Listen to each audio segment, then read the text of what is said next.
Be here now. Just be here now.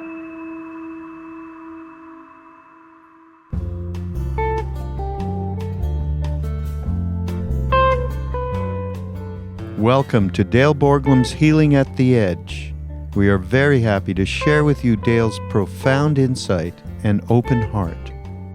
Please go to BeHereNowNetwork.com/Dale to support this podcast. In the past few meetings, we've been talking about spiritual healing, resting in non-duality, rather than focusing on problems and fixing, trusting innate wholeness, innate goodness. And then last meeting was more devotion as a way of resting in that wholeness. So today I'd like to talk about two topics that at first glance seem pretty much unrelated, but the more I look at them, the more they really are very related, very much the same thing in an incredibly interesting way. And the two topics are boredom, a very interesting topic, not a boring topic, and non-duality.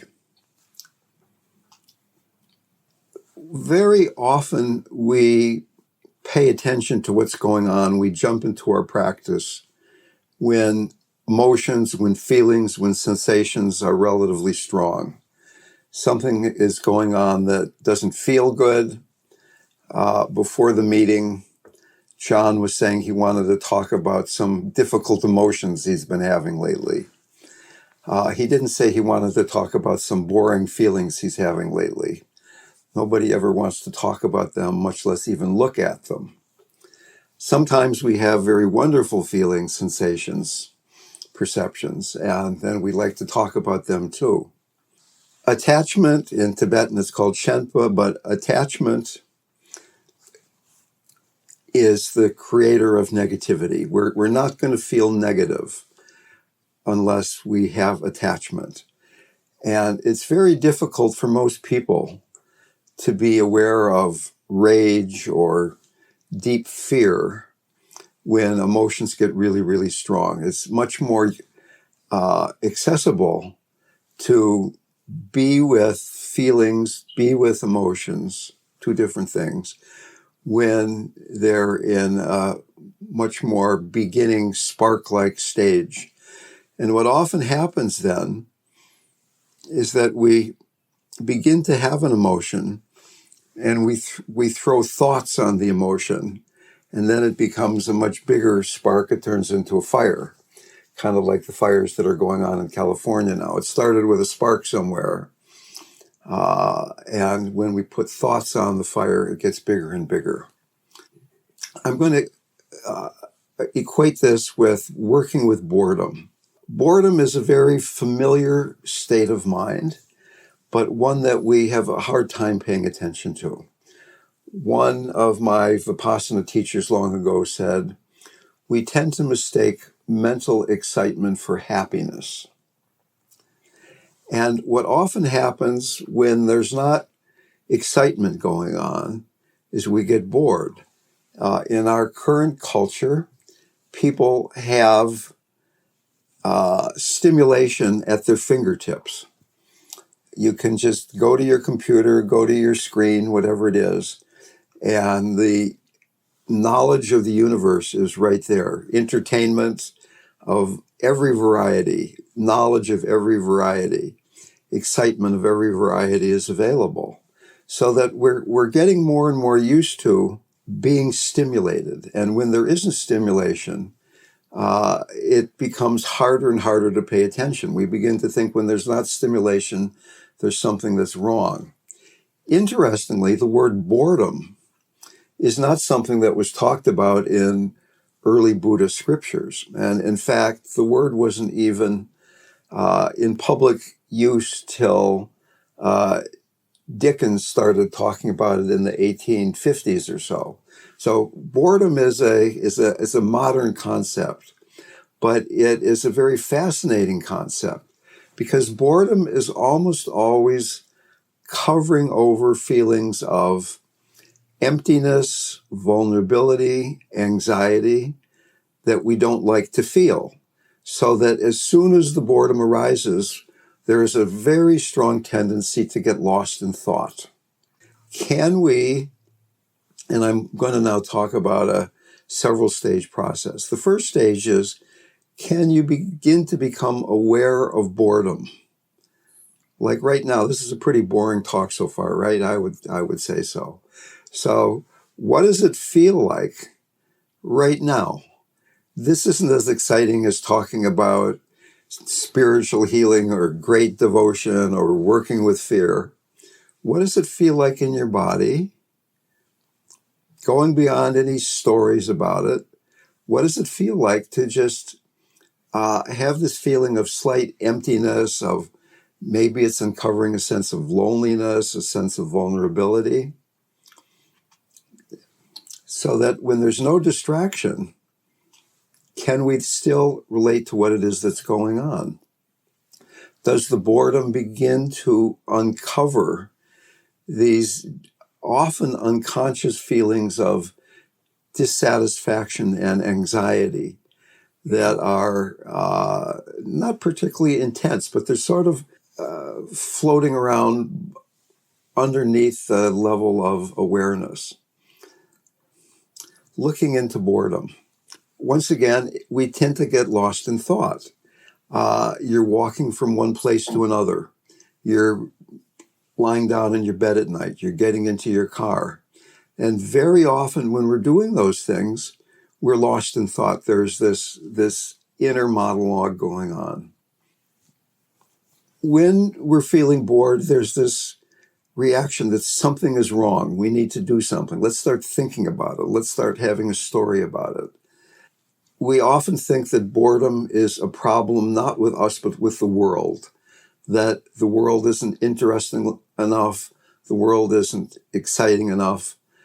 Instead of being able to come back to ourselves, we're blaming the world. In certain schools of non-duality, there's this phrase, mind the gap. And boredom has a lot to do with being in the gap between thoughts, the gap between emotions, the gap between breaths. And this is now how we're connecting the notion of boredom and the notion of non-duality. Non-duality is usually noticed in the gap. Non-duality is usually noticed when there's not strong emotion, mental stimulation, physical stimulation.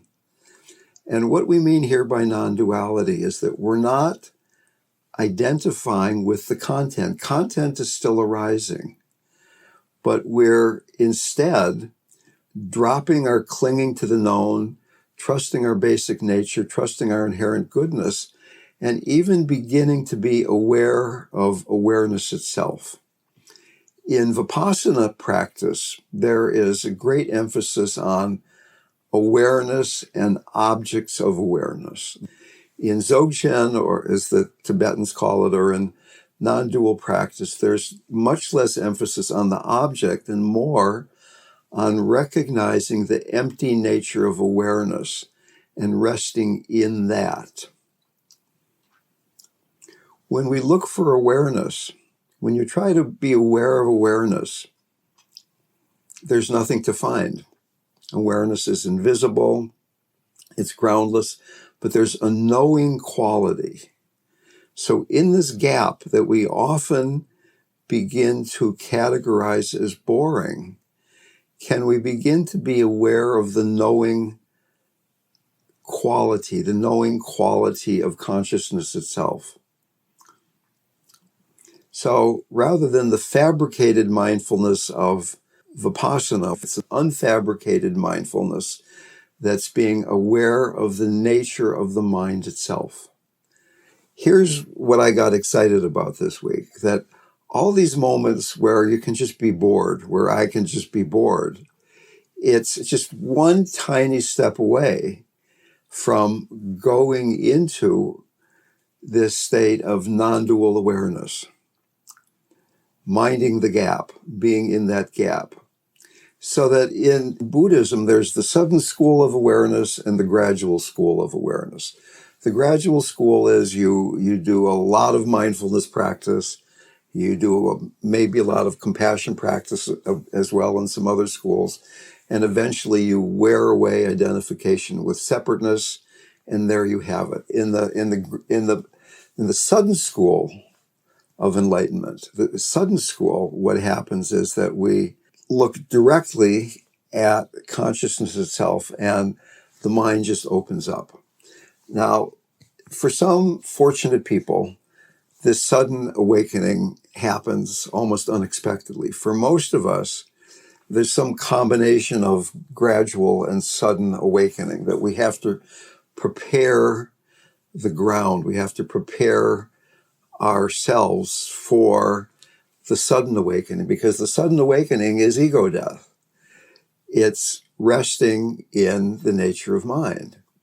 Here's one of my all-time favorite quotes from one of my first meditation teachers, Kalu Rinpoche. We live in illusion and the appearance of things. There is a reality with a capital R.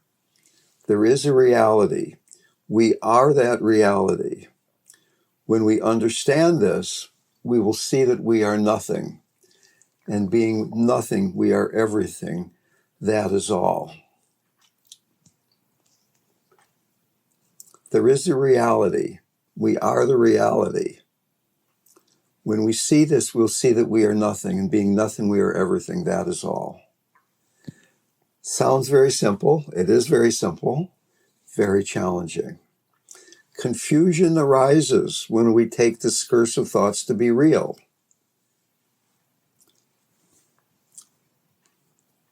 Can we look at this essence? Can we use this notion of boredom and flip it on its head in a certain way and be in that gap, the gap between exciting, distracting moments, the gap between thoughts, the gap between breaths, and go back to this quality of mind essence? Can you do that right now? Can you, instead of focusing on trying to understand what I'm saying, can you go back to just knowing the moment and being with the knowing quality rather than the object that is known? When you're distracted, you notice you're distracted and look at the essential nature of even distraction. So that this quality of going back to the nature of things is easier in the gap at first, but eventually it's something that we begin to get in a very fundamental way, permeates the non-gap. It permeates thought. It permeates activity. So that we're eliminating the meditator and the object of meditation. Sometimes I get called, or even call myself, a meditation teacher. And I think meditation in some way is a very dangerous concept, because it is reifying the sense that there is a me who is meditating, and usually to get from one place to a better place. Maharaji would always try to distract us when people would meditate in front of him. He'd throw fruit at you, he'd pull your beard, he'd start telling jokes, because meditating is, okay, I'm going to collect this, or I'm going to get better. I'm going to try a little harder. Who's trying? What are you trying to do? Where are you trying to go? So, as a very simple exercise, can we, instead of being caught in our thoughts, can we look directly at that which is producing the thought? Look at the process of thinking rather than the thoughts themselves. So instead of looking at the background, you're looking directly at self.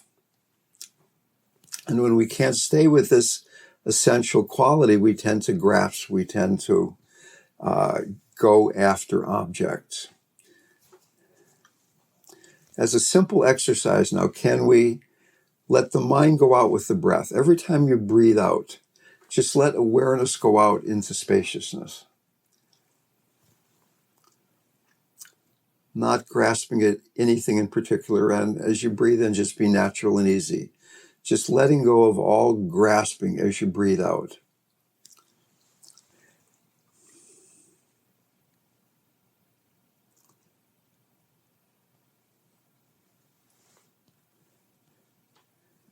Some people look very happy, some people look very puzzled right now.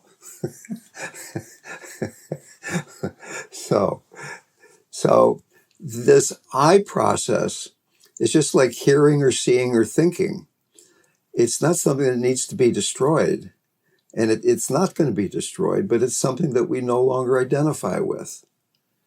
It's sort of the notion, I'm not in my body, but my body is in me. One of my other teachers, Jean Klein, said, at first we feel like we are in a cage. Then we realize that the cage is in us. Okay, so who is this us that the cage is in? It's pure consciousness. So when you're resting in the state of being, where do you feel it's located? Is it any particular place? No, it's not any particular place. It's everywhere. From the top of your toes to the top of your head, from the bottom of your feet to the top of your head. Outside of your body, consciousness is everywhere. When you really begin to pay attention to this nature, it's not boring. It's very alive. It's the most alive thing. Do you need to do anything to be here? No, you don't. In fact, you can't not be here. You can not notice it. But we're always with this knowing, cognizant quality of mind. Is this unfamiliar? No, in fact, it's so familiar that we don't notice it. It's the most intimate thing there is. It's more intimate than our breath.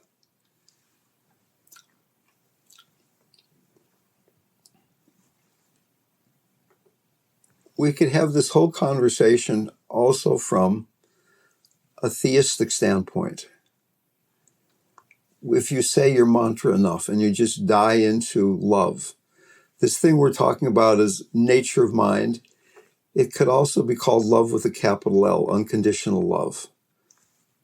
And in fact, in Tibetan Buddhism, they say very clearly that the easiest way to find this ability to rest in nature of mind, to rest in the one mind, is through devotion. It can be done in a purely mental way, and that's what I've been talking about so far. But that which you invoke when you sit down to meditate, that which you love, can we rest in that? Can we trust that so deeply that we can be allowing thoughts, perceptions, sensations to be coming and going? That whole quality of spiritual healing that we were talking about is fundamentally doing what we're talking about today in a bit more specific way of going directly to nature of mind, being with the knowing quality, being with love itself, and trusting that. And when we lose trust, when we start grasping, just notice that grasping and let go back into the trusting, so that we look very clearly at the nature of mind. Right now, you just look at the knowing quality, awareness, and you let go of the looker. You're just seeing nature of mind. Content continues to arise. You keep hearing the sound of my voice, but you're just resting in knowing. And when grasping arises, when you start getting bored and we start hanging on to something, you just liberate that. You just let go of that and come back to resting. Totally without effort. It's so close. It's so intimate. It's the nature of who we are. And in terms of healing, it liberates healing because we're resting in wholeness. If there is the karmic readiness for you or the person you're, quote, working with, unquote, to be healed, then healing happens to the extent that the universe or God or karma allows it to happen. So that all this grasping that I'm going to heal myself, I'm going to fix this other person, we can do some basic body and fender work to chill out the mind enough to be able to do what we're talking about here. But this is where the healing happens.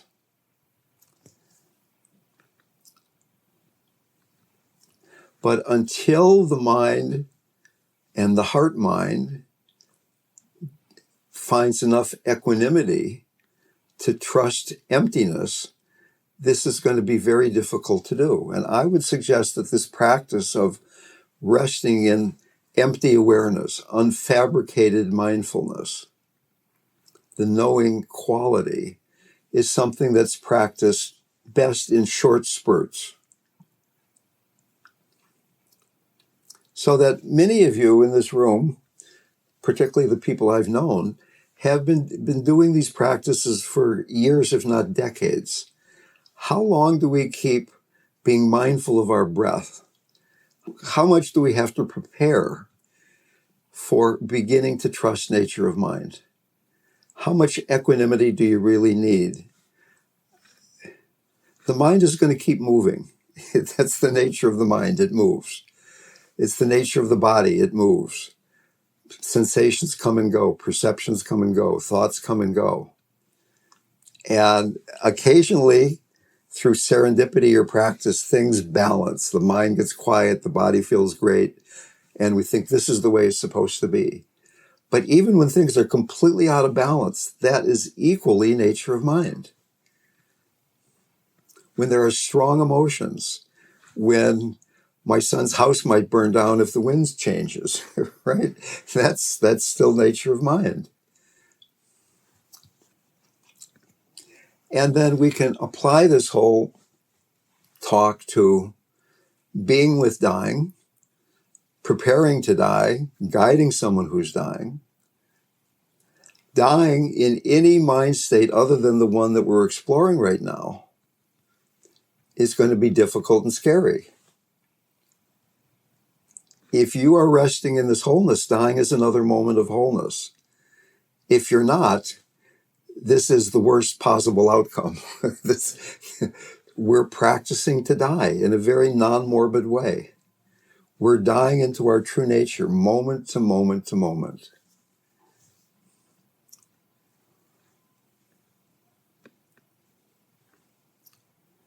I choose to be around dying people because it reminds me who I am. And it's a job. And it's maybe one of the more important jobs, but it's fundamentally, it's not about dying. It's about realizing wholeness. And that very often the people who are most willing to do this radical surrender that we're talking about today are people who know they're dying. That great quote of Trungpa's that I love so much, where he says that until you come in intimate contact with death, your spiritual practice will have the quality of you being a dilettante, of just playing on the surface. So when you know you're dying, there might then be the motivation to again and again explore this abyss of radical surrender. The mind creates the abyss, the heart crosses the abyss.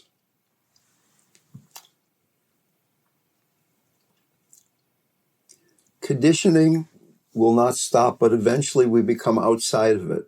We become comfortable with our conditioning.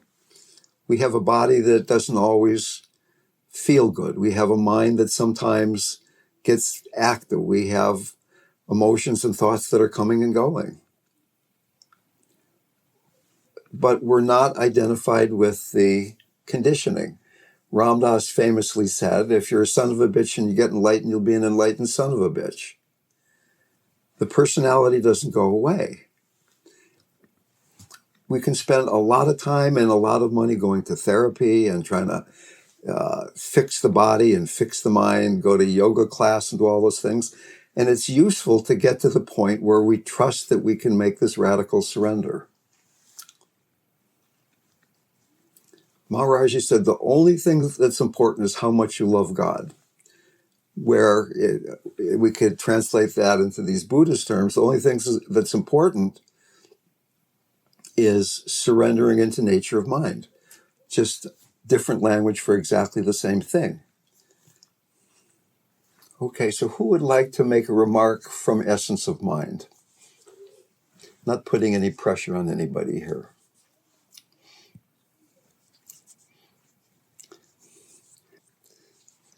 So Carly brings up a really great point, that very often this subtle working with the mind, working with not identifying, but trusting the spaciousness, if you will, is learned in the beginning by working with the body. The body is much less manipulative and seductive than the mind is. So that can we be with pain and not identify with it? And to take this back to the way we started the talk today, the body can be boring, right? Sometimes it's not the dentist. Sometimes it's not bliss. Sometimes it's not pain. Sometimes it's just right now you're sitting in your body, your butt's on the chair or the cushion or the sofa, wherever you are. What does that feel like? Can that be the portal to resting in nature of mind? Can we use boring sensation as well as the painful sensation? Do we have to wait till we have the dentist appointment? Can we use the boring sensation to take us directly to that place? What's more important than preparing to die? What's more important than dying into love? Letting go of identification with ego structure doesn't at all imply not doing. So that, in fact, my experience is that the less I'm attached to who I think I am, the more freely and actively and wisely action comes flowing out of me. And in fact, in Tibetan Buddhism, one of the three defining qualities of the awakened mind is naturally arising compassionate activity. So the more we rest in this place that we're talking about here, the more likely that you will be responding to suffering in the world as you see it, rather than, although certainly there are people whose karma is to sit in a cave and respond to suffering by sitting in a cave. It doesn't mean that necessarily you're out actively protesting or doing things like that, but that there will be some natural way for you to express compassion. Trust, you're expressing the essential nature, the empty nature of mind. But really the takeaway here is that those neutral moments, the neutral feeling states where we tend to get lost in the mind, because there's not something intense going on, it's easier in terms of our conditioning to go directly from there to this profound openness. When there's strong emotions going on, we feel we have to deal with the emotions. The emotions tend to seem more real. When the feeling states are really neutral, it tends to uncover this baseline of vulnerability, anxiety, loneliness, that we're usually trying to stay busy enough that we don't feel too directly. Either we're busy or we're thinking, right? Or probably both. So is it possible to not be busy and let go of this need to think and just be with the sensation of boredom, the sensations, the more subtle sensations, and let that be the cue or the gateway to resting in wholeness? One more comment, then we'll take a break. Hey, Dale, Zach. The quote, Maharaji saying the only thing that's important is how much you love God. Right.